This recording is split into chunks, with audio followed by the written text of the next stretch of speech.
আসসালামু আলাইকুম। আমি ফারহানা বিলাসী, প্রভাষক আইসিটি, রাজধানী এডেল কলেজ। আশা করি আপনারা সবাই ভালো আছেন, সুস্থ আছেন। আজকে আমরা যে টপিক্সটা পড়াবো সেটা হচ্ছে কৃত্রিম বুদ্ধিমত্তা এবং রোবোটিক্স। দুইটা টপিক্সের উপর আলোচনা করা হবে। যেহেতু সামনে আপনাদের প্রি টেস্ট এক্সাম, সেকেন্ড পেপারের সঙ্গে আইসিটি এক্সামটা যাবে, তো স্বাভাবিকভাবেই আমি আপনাদেরকে প্রথম অধ্যায়ের রিভিশন ক্লাসগুলো দিয়ে দিচ্ছি। আর ম্যাথ ক্লাসগুলোর উপরে কিন্তু ম্যাথের উপরে কিন্তু অনেকগুলো ক্লাস অলরেডি ইউটিউবে আছে। একবার রিভিশন দিয়ে দিলে আপনাদের জন্য সুবিধা হবে। যদি সময় পাওয়া যায় অবশ্যই আমি ম্যাথের উপরে একটা ক্লাস বা দুটো ক্লাস আপলোড করে দেব। যদিও বা আপনারা ক্লাস দেখছেন না, লাইভে যাও আসেন, তাও ভিডিও ক্লাসগুলোতে কেউ ভিউ করেন না, মানে আসেনি না আপনারা দেখার জন্য। তো স্বাভাবিকভাবে আপনাদের কিন্তু প্রবলেম হওয়া সম্ভব। আজকে আমরা যেটা নিয়ে আলোচনা করতে চাচ্ছি সেটা হচ্ছে কৃত্রিম বুদ্ধিমত্তা এবং রোবোটিক্স নিয়ে আলোচনা করব। কৃত্রিম বুদ্ধিমত্তা কি? কৃত্রিম বুদ্ধিমত্তা বলতে যন্ত্রের বুদ্ধিমত্তাকে বোঝায়। সরাসরি কথা, কৃত্রিম বুদ্ধিমত্তা বলতে আমরা বুঝি যন্ত্রের বুদ্ধিমত্তা, অর্থাৎ যন্ত্র যে বুদ্ধি প্রকাশ করে কোনোভাবে, সেটাকে আমরা বলতেছি হচ্ছে কৃত্রিম বুদ্ধিমত্তা। অর্থাৎ কোনো ঘটনা পরিস্থিতির সাপেক্ষে কোনো যন্ত্রের মাধ্যমে যদি কোনো বুদ্ধি প্রকাশ পায় বা প্রকাশ করানো হয়, তবে সেই বুদ্ধিটাকে আমরা বলছি কৃত্রিম বুদ্ধিমত্তা। ঠিক আছে? কৃত্রিম বুদ্ধিমত্তা বলতে যন্ত্রের বুদ্ধিমত্তাকে বোঝায়, মূলত যন্ত্রের বুদ্ধিমত্তাকেই বোঝায় হচ্ছে কৃত্রিম বুদ্ধিমত্তা। বেশ কতগুলো ব্যবহার আছে। জ্ঞানমূলকের সংজ্ঞা যদি আসে, জ্ঞানমূলকের যদি সংজ্ঞা আসে, তাহলে কিভাবে আসবে? কৃত্রিম বুদ্ধিমত্তার সংজ্ঞা আসবে। আপনি সরাসরি এইভাবে লিখলেই হবে যে কৃত্রিম বুদ্ধিমত্তা বলতে বস্তুতপক্ষে যন্ত্রের বুদ্ধিমত্তাকে বোঝায়, এটুকু লিখলেও হবে। এরপরে ব্যবহার আছে, কিভাবে ব্যবহার করা হয়, কোথায় কোথায় কৃত্রিম বুদ্ধিমত্তাকে আমরা ব্যবহার করে থাকি, সেইটার একটা আলোচনা এখন করে দেব। যেমন বলা হয় কম্পিউটার গেমসে, আপনারা মোবাইলে যত রকমের গেমস খেলেন, যত রকমের গেমস আপনারা খেলেন, এখন পাবজি, 3D বিভিন্ন রকম গেমসগুলো আছে, সেই গেমসগুলো মানুষের বিকল্প হয়ে কাজ করে। হ্যাঁ, যে কোনো ধরনের গেমসই হোক, খুব সাধারণ গেমসগুলোও কিন্তু কৃত্রিম বুদ্ধিমত্তা সংবলিত। যে কোনো ধরনের মোবাইলের অ্যাপস, পাজল গেমসগুলোতে পর্যন্ত কিন্তু আমাদের কৃত্রিম বুদ্ধিমত্তার একটা ব্যবহার অলরেডি আছে। অর্থাৎ প্রকৃত খেলোয়াড়ের সাথে, একজন প্রকৃত খেলোয়াড়ের সাথে যদি বিকল্প কোনো খেলোয়াড় আপনার সামনে উপস্থিত হয়, তাহলে পরেও আপনি বুঝতে পারবেন যে সেখানে কৃত্রিম বুদ্ধিমত্তা জড়িত। তারপরে আছে চিকিৎসা বিদ্যায় রোগ নির্ণয়। চিকিৎসা বিদ্যায় রোগ নির্ণয় কিভাবে? আমরা যখন বিভিন্ন রকম চিকিৎসা করাতে যাই, ডাক্তার বিভিন্ন রকম টেস্ট দিয়ে থাকে, বিভিন্ন রকম টেস্টের সাপেক্ষে আমাদের একটা রেজাল্ট আসে, ডায়াবেটিস আছে কি নাই, আমাদের ক্যান্সার আছে কি নাই, বা যে কোনো ধরনের অসুখ বিসুখ যেগুলো কাগজে লেখা থাকে, হ্যাঁ, রেড মার্ক করা থাকে, গ্রিন মার্ক করা থাকে, ডাক্তাররা গ্রিন মার্ক করে দেয় বা রেড মার্ক করে দেয়। এই যে গ্রিন মার্ক, রেড মার্ক বোঝানো হয়, অর্থাৎ একটা লেভেল বোঝানো হয়, অসুখের একটা নির্দিষ্ট লেভেল বোঝানো হয়, একটা মাত্রা বোঝানো হয়। এই মাত্রাটাকে বোঝানোর উদ্দেশ্য হচ্ছে যে কোন স্টেজে আছে, কোন স্তরে আছে। এই জিনিসটা কিন্তু আমরা কৃত্রিম বুদ্ধিমত্তা দিয়ে করে থাকি। কৃত্রিম বুদ্ধিমত্তা দিয়ে কিভাবে করি? আমাদের সফটওয়্যার থাকে, কিছু অ্যাপস আছে, যেমন মোবাইলের অ্যাপস থাকে না, তেমন রোগ নির্ণয়ের ক্ষেত্রেও কিছু অ্যাপস বা সফটওয়্যার থাকে। সেই সফটওয়্যারের মধ্যে আমরা একটা নির্দিষ্ট মাত্রা দিয়ে থাকি। এই নির্দিষ্ট মাত্রার মধ্যে থাকলে স্বাভাবিক পর্যায়ে আছে, নির্দিষ্ট মাত্রার বেশি হলে বলি অস্বাভাবিক অবস্থায় আছে, অর্থাৎ নির্দিষ্ট কিছু অসুখ তার মধ্যে বিদ্যমান, কোনো একজন রোগীর মধ্যে নির্দিষ্ট কিছু অসুখ বিদ্যমান। ঠিক আছে? তারপরে রোবট কার্যক্রমে, আমরা রোবট যে পরিচালনা করি, রোবট যে চলাফেরা করে বা রোবট যে কার্যক্রম আমরা চালাই, সেই কার্যক্রমের মধ্যেও কৃত্রিম বুদ্ধিমত্তা চালানো হয়। খেলনা বা বিমান পরিচালনার ক্ষেত্রেও কিন্তু আমরা কৃত্রিম বুদ্ধিমত্তা ব্যবহার করে থাকি। খেলনা বা বিমান পরিচালনা করার ক্ষেত্রেও কিন্তু আমরা কৃত্রিম বুদ্ধিমত্তা ব্যবহার করে থাকি। খেলনা যেগুলো আছে, কিছু কিছু খেলনা আছে রিমোট কন্ট্রোল সিস্টেম, তাই না? এটা তো আপনারা জানেন। কিছু কিছু রিমোট আছে, সেই রিমোটগুলোর ক্ষেত্রেও আমরা কৃত্রিম বুদ্ধিমত্তা ব্যবহার করে থাকি। এরপর আছে ব্যাংকিং কার্যক্রম। ব্যাংকিং কার্যক্রমে আমাদের কিভাবে কাজ করে? যেমন আমরা ব্যাংকে টাকা জমা রাখি, আবার ব্যাংক থেকে টাকা উত্তোলন করি। এই ঘটনাগুলো কিন্তু আপনাকে মেসেজের মাধ্যমে দেখায় যে টাকা উত্তোলন হয়েছে বা টাকা জমা হয়েছে। এটা এক ধরনের অটো সিস্টেম, তাই না? এই অটো সিস্টেমটাও কিন্তু কৃত্রিম বুদ্ধিমত্তার মাধ্যমে করা। ব্যাংকিং কার্যক্রম বলতে যেটা আসলে আমাদের মোবাইলের সঙ্গে সম্পর্ক, যুক্ত বা আমাদের সাথে সম্পর্কযুক্ত। আমরা মোবাইলের যে ব্যাংকে যে কাজগুলো করি, আমাদের কাছে মোবাইলের নাম্বার যেহেতু ব্যাংকে থাকে, স্বাভাবিকভাবে কিছু মেসেজ আসে, টাকা ওঠানো হয়েছে বা টাকা জমা হয়েছে বা টাকা অ্যাড হয়েছে ইত্যাদি। হ্যাঁ, বা অন্য কেউ টাকা পাঠালেও কিন্তু আমরা বুঝতে পারি যে অন্য কেউ টাকা পাঠাইছে, আমি উঠাচ্ছি তা না, আমি জমা রাখতেছি তা না, আমার অ্যাকাউন্ট নাম্বারেও যদি কেউ কোনো কাজ করে, আমার অ্যাকাউন্ট নাম্বার থেকে কেউ টাকা উঠায় বা আমার অ্যাকাউন্ট নাম্বারে কেউ টাকা অ্যাড করে, তো সেক্ষেত্রেও কিন্তু কৃত্রিম বুদ্ধিমত্তা সফটওয়্যার আমাকে সাহায্য করছে।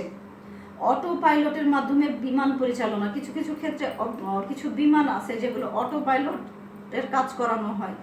যে ফুয়েল শেষ হয়ে গেছে, কি করা যাবে, ফুয়েল শেষ হয়ে গেছে কি করা যাবে, তখন কিন্তু অটো পাইলটের মাধ্যমে ব্যালেন্স করে রাখা হয় যে না, আমি যাতে বিকল্প ফুয়েল আনা যায় বা বিকল্প অন্য যে কোনো উপায়েই হোক আমি যাতে বিমানটাকে পরিচালনা করতে পারি। বা পাইলট এই যে কাজগুলো করে থাকেন, সেখানেও কিন্তু অটো সিস্টেম।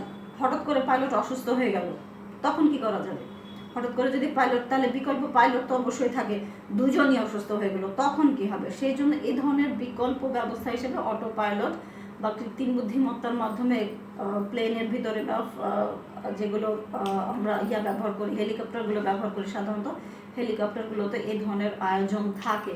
ঠিক আছে, এই হচ্ছে কৃত্রিম বুদ্ধিমত্তা। এখানে উদ্দীপক হিসেবে সবসময় যে কথাটা মনে রাখতে হবে, উদ্দীপকের মধ্যে বলা থাকতে পারে কোথাও এমনটা বুঝাবে যে বুদ্ধি বুঝাচ্ছে, কৃত্রিম বুদ্ধি।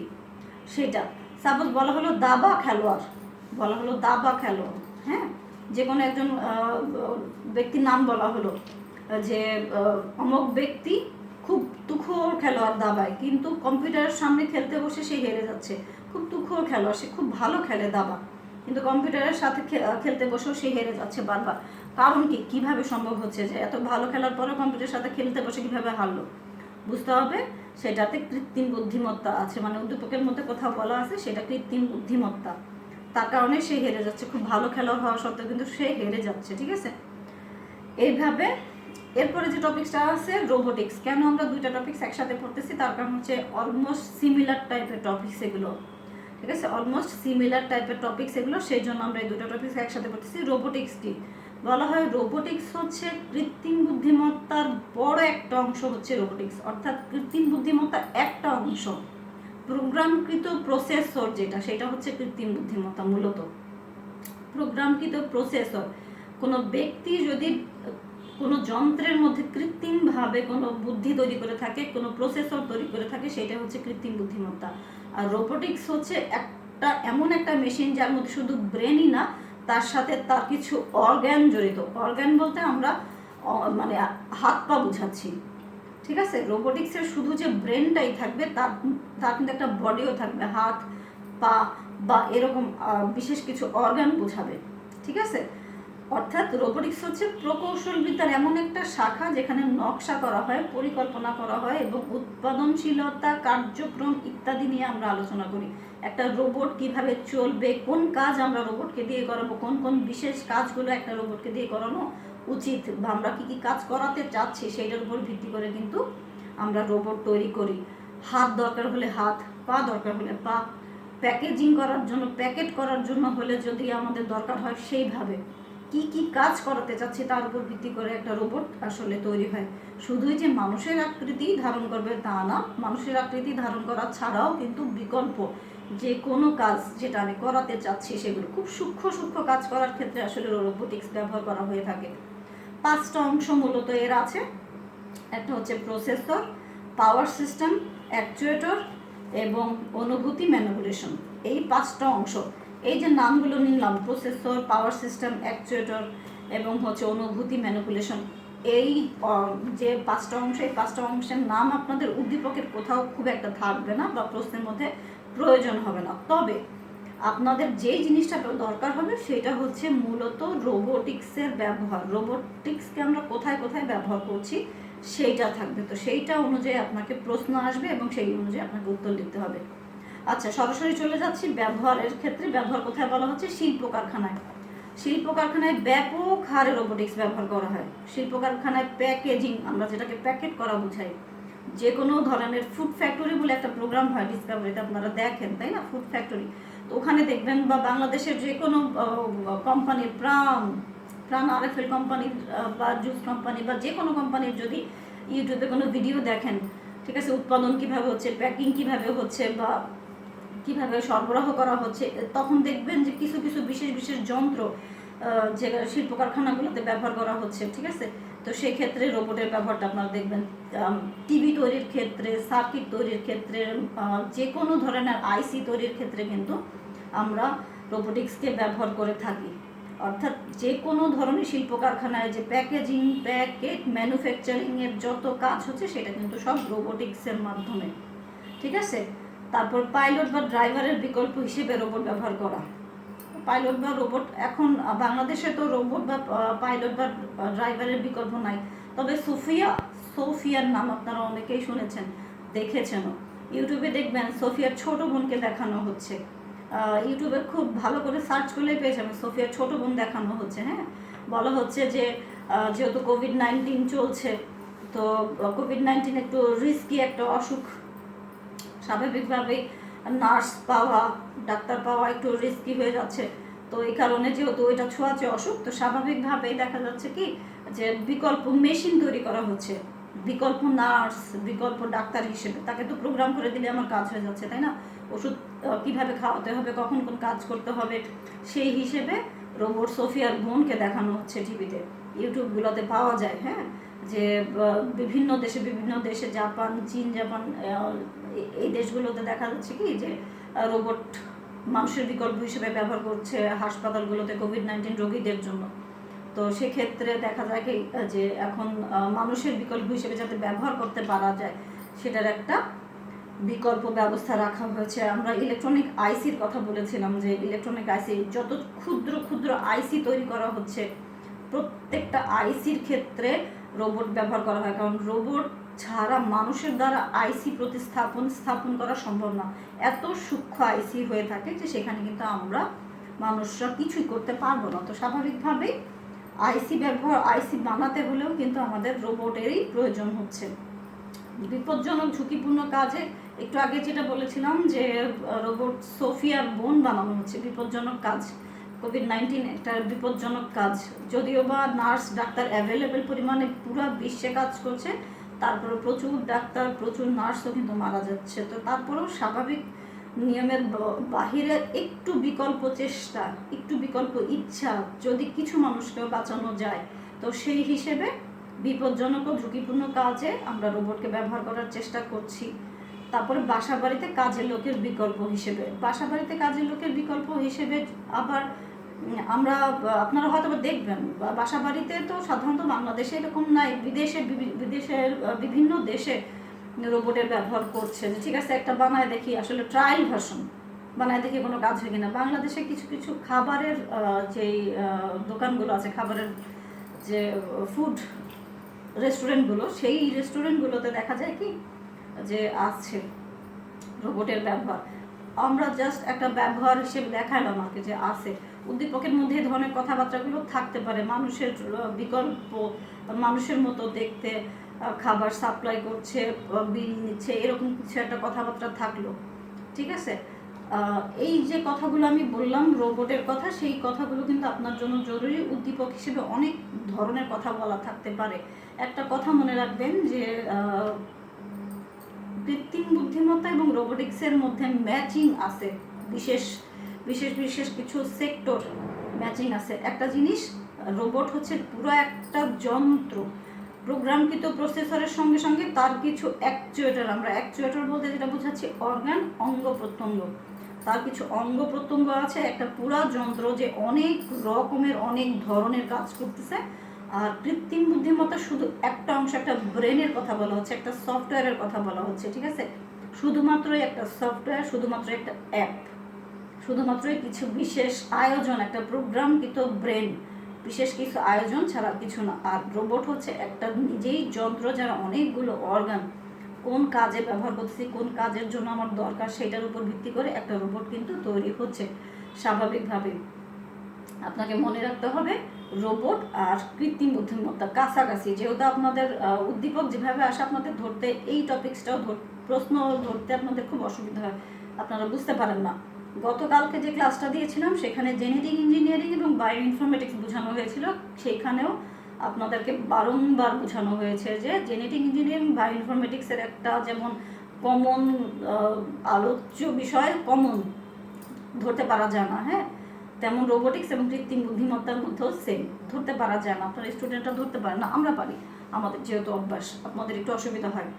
তো এই হচ্ছে আমার আলোচনার বিষয়। উদ্দীপকের মধ্যে খুব খুব খুব ভালো করে খেয়াল করতে হবে যে কোথায় কোন অংশকে বলা হচ্ছে, ঠিক আছে। সাপোজ আমরা রোবোটিক্সের কথা বললাম, যে রবিন সাহেব কোনো রেস্টুরেন্টে খেতে গেল, কোনো একটা যন্ত্র তাকে খাবার সাপ্লাই দিচ্ছে। উদ্দীপকে যে যন্ত্রটির কথা বলা হচ্ছে সেই যন্ত্রটি কোন প্রযুক্তি দ্বারা তৈরি, আপনি কি বলবেন? যন্ত্রটি হচ্ছে রোবোটিক্স, তাই না?